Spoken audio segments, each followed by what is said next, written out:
begin with public comment. Is there anyone in this great big crowded room here for public comment? If not, then we'll go into closed session. If we could. All right. Mr. Chairman, the board will be meeting in closed session for a conference with labor negotiator Rick Hague, which will occur telephonically. This may include the following bargaining units: the Lassen County Peace Officers Association, Lassen County Peace Officers Supervisors Association, Lassen County Peace Officers Management Association, and Lassen County Deputy Sheriff's Association.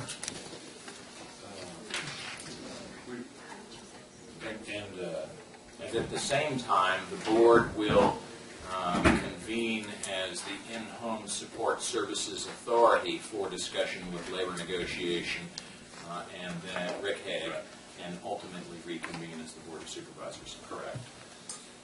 And for a conference with legal counsel, significant exposure to litigation pursuant to Government Code 54956.91 case, and for public employee employment pursuant to subdivision E of Government Code 5649554.5, Chief Probation Officer, and for a conference with legal counsel existing litigation pursuant to subdivision D1 of Government Code section 54956.9, Mountain Meadows Conservancy, Sierra Club, and Sierra Watch versus the County of Lassen, Lassen County Board of Supervisors, Lassen County Superior Court case number 45938, 3rd District Court of Appeals case number C067839.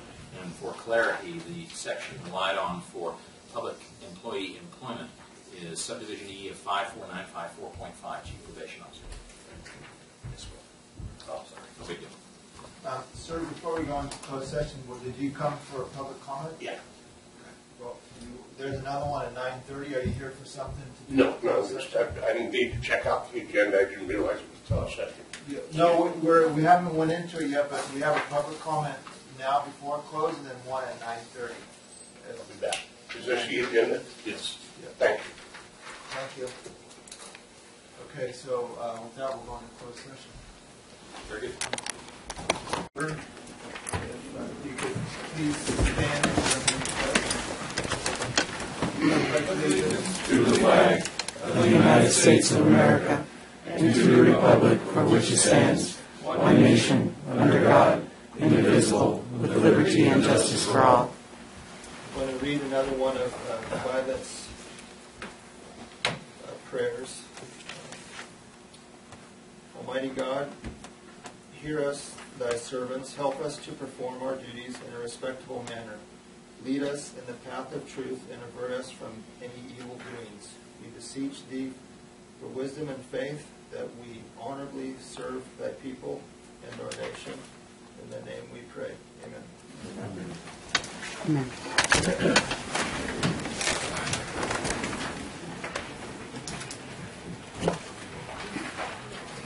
Okay, welcome. We'll begin with item B1, announcement of items discussed in closed session. Mr. Chairman, the board met in closed session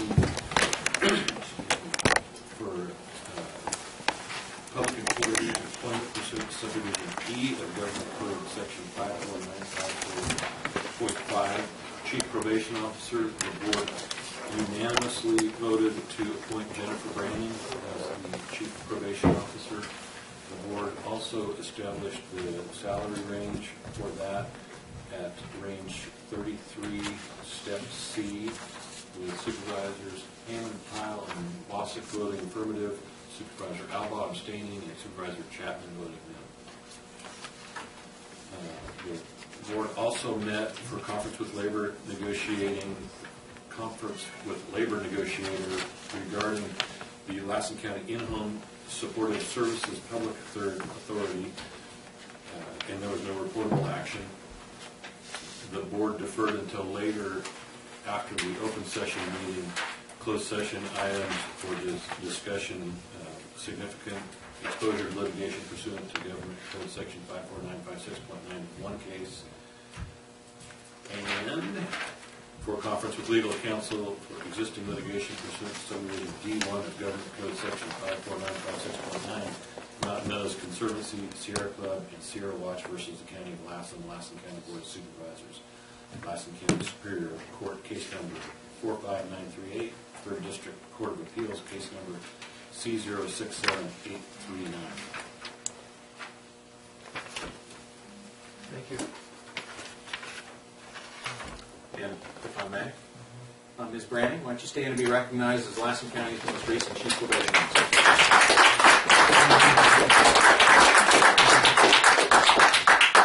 I just want to say thank you for the opportunity to allow us to continue moving forward in the direction that we've been going.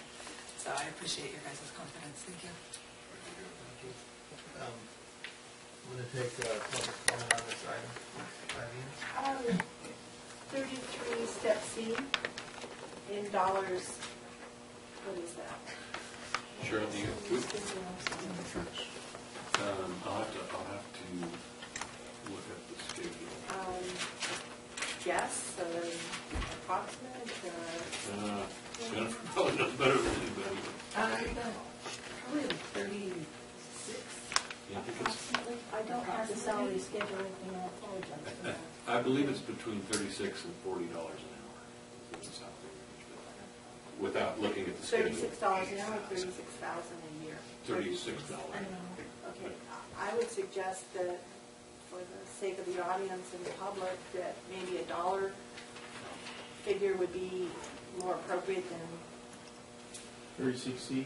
33C. 33C. Thank you for your suggestion. Okay, we'll move on to item B2, agenda approval additions. Mr. Chairman, I have a couple requested changes. Item D1, the proclamation for the National Family Caregivers Month. Those folks requested this morning that we delay that to the 25th, so I'm recommending that we postpone that item to the 25th. Also, item F1, which is the appointment for the vacancy on the Assessment Appeals Board. We received a late application that was not in time to be put on the agenda, so I'm requesting that we also delay that to the 25th so the board can consider that application as well. Which one? I'm sorry, that was the... F1. It was late for the agenda, or was it late for the application? There is no application deadline. It was not available to be posted for the agenda, but came in subsequent to the posting. And I can appreciate that, but my question is, in our next meeting, which will be the 25th, if somebody decides to put in an application at the last minute, and would that cause it to be delayed again, or are we going to have a cutoff? It's a great point, and that's essentially up to the board to supervise. I would say I don't have a problem with this considering this late one, but I think that anybody who would be also interested, since we're continuing, that we use the deadline, whatever the agenda cutoff period would be, as the deadline for our consideration, so we can have a final opportunity to make a decision at the next meeting. So we don't have that. So I don't know if it's the Wednesday before the Tuesday meeting or 72 hours before the beginning of the meeting. well, So when it's published. when it's published. Yeah, I think that would be the cutoff. Would be. So we have a cutoff for this round. That doesn't mean that we can't apply for a future consideration. We will make it so.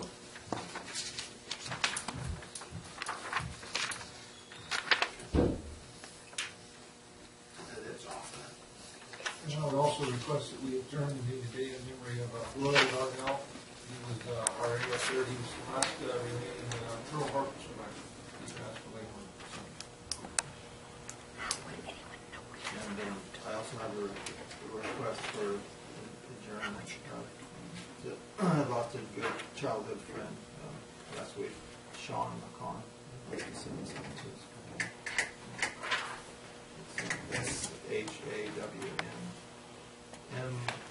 MULCNCON. Can you get me an address? Sure. I'll just check that. Oh.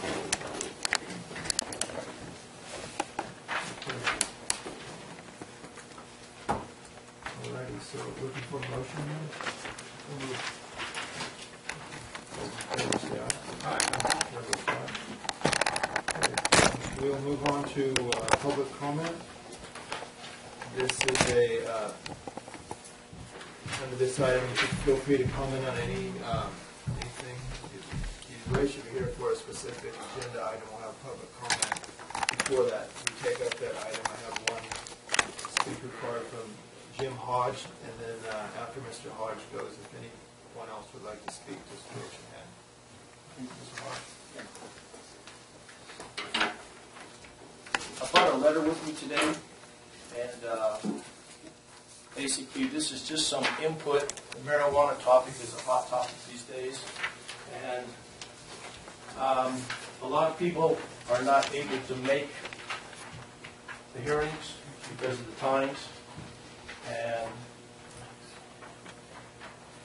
so this is actually some input from the Republican Central Committee. All the things that are listed on this are from ordinances from other cities and counties in California. They're in effect somewhere already. And basically, I'd like to just quickly read this note. It says, we members of the Republican Central Committee of Lassen County would like to address the current proposals for medical marijuana cultivation in our county.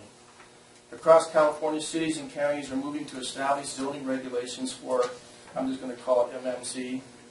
In many cases, the institution of such regulations has been motivated by complaints of neighbors regarding the sight and smell of nearby marijuana, public safety concerns, and increased incidents of violence in proximity to marijuana gardens.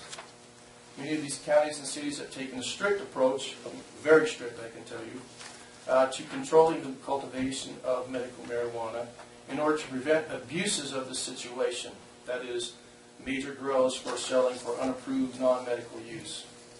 We believe that exploitations of this medical marijuana cultivation law do not serve the city or the county well, and we are invested in protecting the rights of the citizens to the extent that the law allows. Based upon reviews of the laws of statewide entities, we suggest the following. Prohibition of cultivation of medical marijuana in all zones of Lassen County except for personal medicinal purposes of qualified cardholders. Legal permit shall limit cultivation to 12 plants per patient and can grow for up to 2 patients per residence, and the possession of 8 ounces of processed plant material. Outdoor marijuana gardens will be prohibited within 1,000 feet of schools, bus stops, churches, parks, and youth-oriented facilities. County preference will dictate that marijuana gardens should be indoor and out of sight or in fully contained locked sheds. Marijuana gardens should not exceed 32 square feet. Grow lights will not exceed 1,200 watts. Marijuana cultivation will not be visible from the street, and the city should have a minimum of a 6-foot fence. Marijuana cultivation would not be permitted in kitchens, bathrooms, or primary bedrooms of residences. Marijuana cultivation will be restricted to property owners, and cultivation may occur only on one property if multiple properties exist. That meaning that if one person has like 6 different properties, they're not grown in 6 different places. And that ownership should be established through notarized documentation.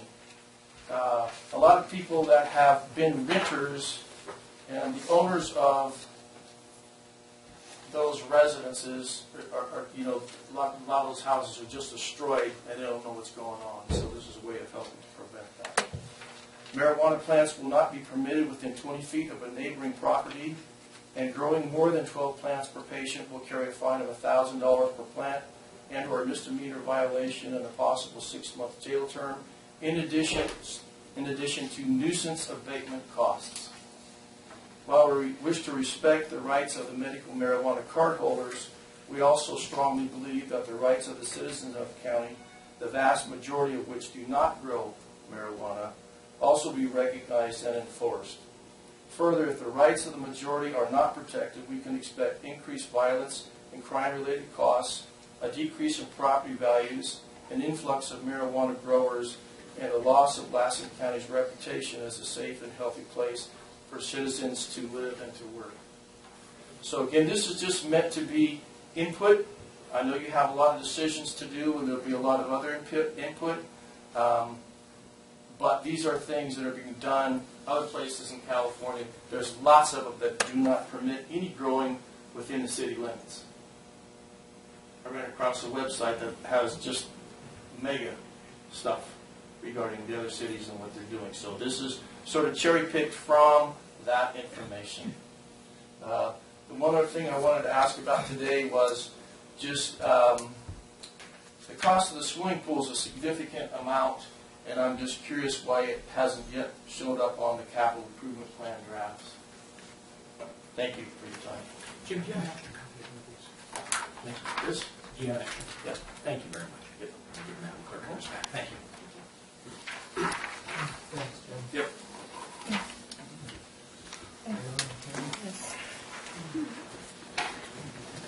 Good morning. My name is Iona McCain, and I'd like to address an issue regarding marijuana use. I hate to admit it, but I have a couple brothers that are stuck on this for the last 50 years, and both of them are a negative input to the society, although I care about them. But they've never been able to cut it out. So this is not something that this is something we have to address. Most people don't realize it, but you know how they get out of hand because of their use of marijuana. I'm one of 10 kids, brought up in a very poor environment, but I was determined as one of 10 that I was going to make my life worthwhile, which I did. I'm a person who had parents that decided to give me up at 9, and then I had adopted parents that decided to give me up at 16. There was a lot of unusual circumstances, but we cannot keep this marijuana situation a secret. These things were secret things in my life, but I made a positive out of a negative. And all I can say is we have to address it, look at it, somehow treat it as you would go into a grocery store. That whatever we do, we don't want to keep it secret. It seems to me, maybe Jim can help me on that a little bit, there was an individual in the late 80s or 90s that said, people in Susanville should realize that we have a gang problem here. Because look at the graffiti, type thing. I think now we realize after all these years, we do have a gang problem in Susanville. Look at all the burglaries, look at people beating up people. Just, what is this doing to our community? Susanville is a beautiful place to live. They call it God's country when I first came here 30 years ago. But however, on 60 Minutes, there was a program, I think called something that, Prison Towns or something like that. Golly, I just looked at that and I was shocked. We were talking about Susanville. These are negative things. This is not good for business, and this is not good for our citizens. And I really think that somehow, some way, whether it's a combination of zoning and also police enforcement, working together, even if we have to get a committee, I would even volunteer my time to work on it. Please, please bring this out in the open to the public. Thank you. Thank you. Eileen? I'm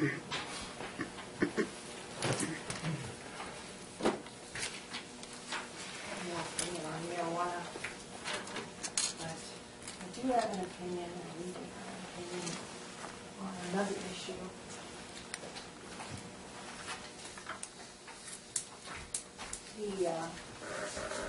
The packet before you has documents that I will reference in this short memo.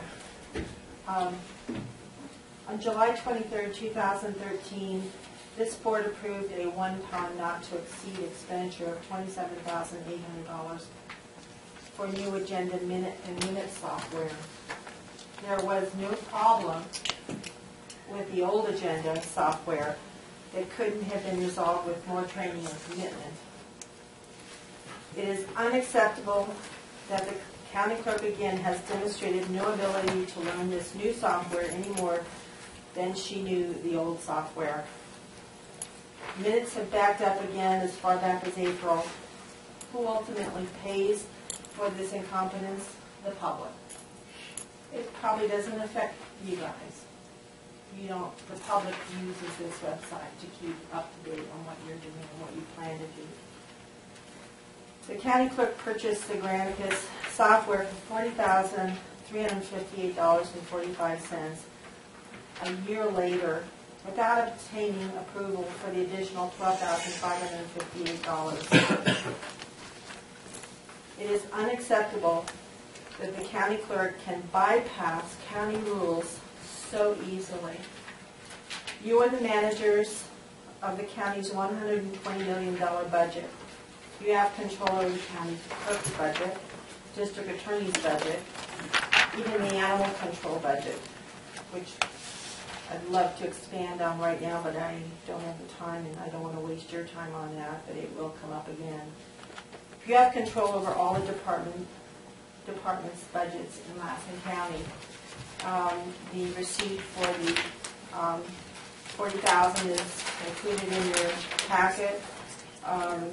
The printout, which was done on the 4th, shows no records. This is the new system. Shows no records, even though it says this month. I contacted Susan about it, and she said you have to click a button to get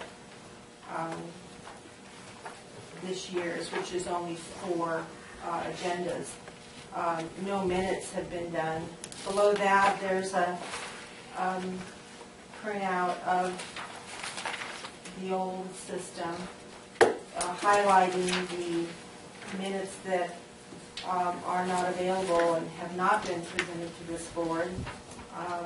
We're going to lose a supervisor at the end of this year. And I wouldn't like to see this board run into the same problem that the pool JPA is running into, is where they can't approve their minutes because they don't have a quorum. Also included is the July 17, 2013 letter requesting the board approve this $27,300. Again, it's all one-time cost. And below that, there's the minutes from that meeting where the motion was made by Supervisor Chapman and seconded by Mr. Wazik to approve this one-time cost. So this is the county clerk's problem, no doubt. But this is our money, and we elected you as managers of our money. And this is just one issue, and I would like to think this is the only time this has ever happened where department head can go ahead and spend this much money on her own without coming back and telling you. It's a simple process. You just ask Mr. Egan to put it on the agenda. It comes before the board. I need $12,000 more. It's approved.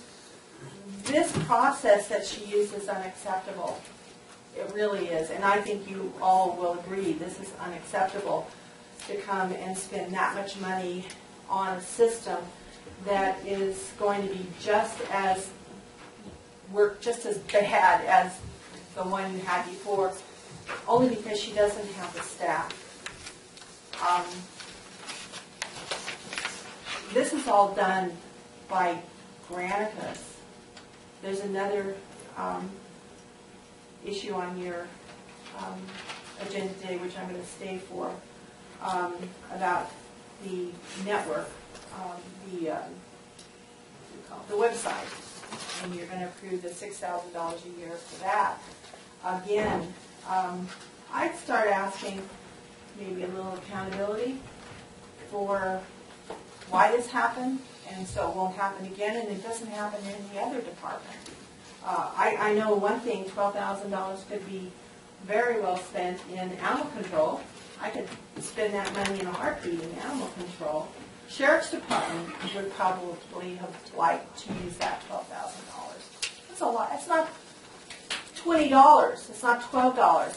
It's $12,000 that she arbitrarily spent without your permission, without your knowledge. So I'm bringing this before the board to hopefully get a better handle on this. You're the managers of this money, and this was wrong.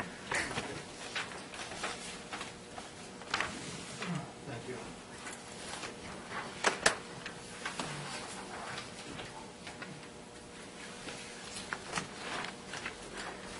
Does anyone else would like to go on the public comment?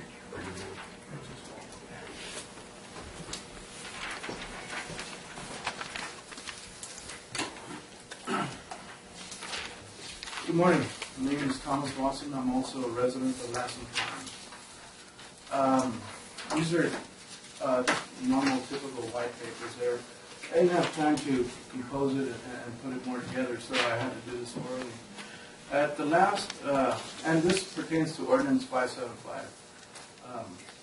When we were at the Veterans Hall, there was, I guess, a Q&A session about the ordinance there.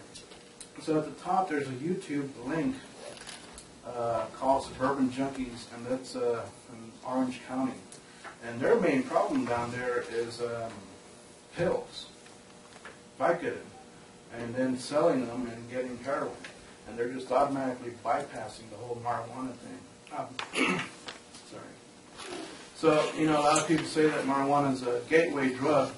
And right now, where the opiates are, people are just bypassing that whole gateway of marijuana and going right from legitimate prescription pills and going illegal and going right into heroin. And that seems to be the problem. And according to the United Nations, the United States of America reported that 99% of the world's supply in 2007 was consumed in the United States.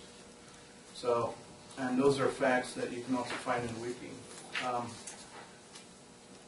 And once again, at the Veterans Hall, there was multiple people indicating about concerns about real estate agents indicating that you had to disclose if your neighbors were growing any kind of marijuana. And that's pro and con, because that's something that the county has to look into, because if somebody's wanting to sell a piece of property, then this county can get taxes off of that. So, or not get taxes off of that. And if somebody's trying to create a hype and a new market, you know, monopolize the real estate area, you know, you got to look into that, you know, to whether there's any validity in it or not. Then the third one there is a web link or a website, www.leap.cc. And LEAP stands for Law Enforcement Against Prohibition of any sort. Their understanding is that prohibition does not work, and they have different protocols. They have speakers that can come up. On their IRS 990 form, they indicate to educate the public, the media, and policymakers, such as yourselves up there, about the failure of current drug policy, and to create a speaker staff with knowledgeable and anyway about drugs and what have you. And maybe as a third party or neutral party, instead of having pros and cons and get into an argument, you could probably get a third party in here. And this is what I suggested to the city council too, is contract a third party, a neutral bias, so it can give an opinion and proceed from there. And I think staying all the way to the end at the Veterans Hall there was everybody got to see what the problem was, and it wasn't about the micro growers or anything else. It was just the main growers, and I think that's what everybody's consensus was indirectly. So I put down the definition of a dispensary: a place where something is dispensed. And well, these growers, what I heard was that they're growing 99 plants because they don't want to grow 100, because then the federalism kicks in. So apparently, if I'm driving down the highway at 65 miles an hour, my intent is to stay within the law. Now, if I know law enforcement or CHP is not going to pull me over if I'm going 8 miles over, then I'm going to push it to 73 miles an hour. Then my intent is to actually break the law.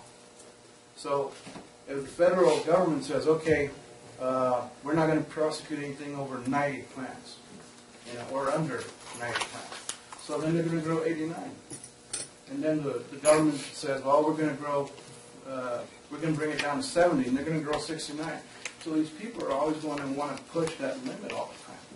And the reason I bring that out is because there's some of us here that like to stay within the law, and we don't want to have more laws pushed upon us, for a couple of people that are wanting to break it.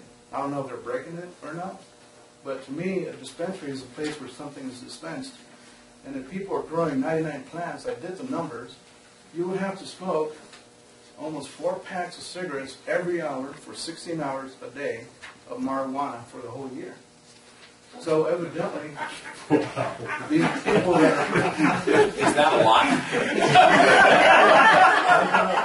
But I mean, sticking with the county ordinance, there's not supposed to be no co-ops or dispensaries, none whatsoever. So evidently, it's humanly impossible to do that. So if they're doing something other than that, the county has accepted Prop 215, I believe, which means that the grower, you have the patient and the caregiver. That's singular form, not plural. You have growers, and then you have people that are caregivers. That automatically puts it into the plural. It does, and it stays. It goes out of the realm of singular and out of the realm of Prop 215. I'm not a lawyer, but that's the way I read it, and that's the way I was taught what singular and plural is. So, if some people are wanting to break the law, I'm not saying that they are, but it seems to cause a friction here. And the rest of us that are being in peace want to keep and maintain that peace, and evidently it's hard because you guys are faced, you people, honors, whatever you want to call yourselves, have to create something that's for everybody, and that's the bad part. And it just seems that most of us, that don't want to poke people in the eye about it, we want to be in peace. But evidently it seems that it's going to be pushed and pressured to where we would have to be with certain burdens because other people don't want to stay or abide by ordinance 575. So anyway, that's all I had, and thank you. Thank you for your comment. Could I add something to it? Sure.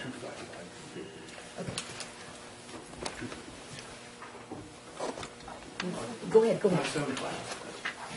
I want to make some comments on the cannabis ordinance as well. Can you just say your name for the... Steve Mankins, and I live in the county, and it's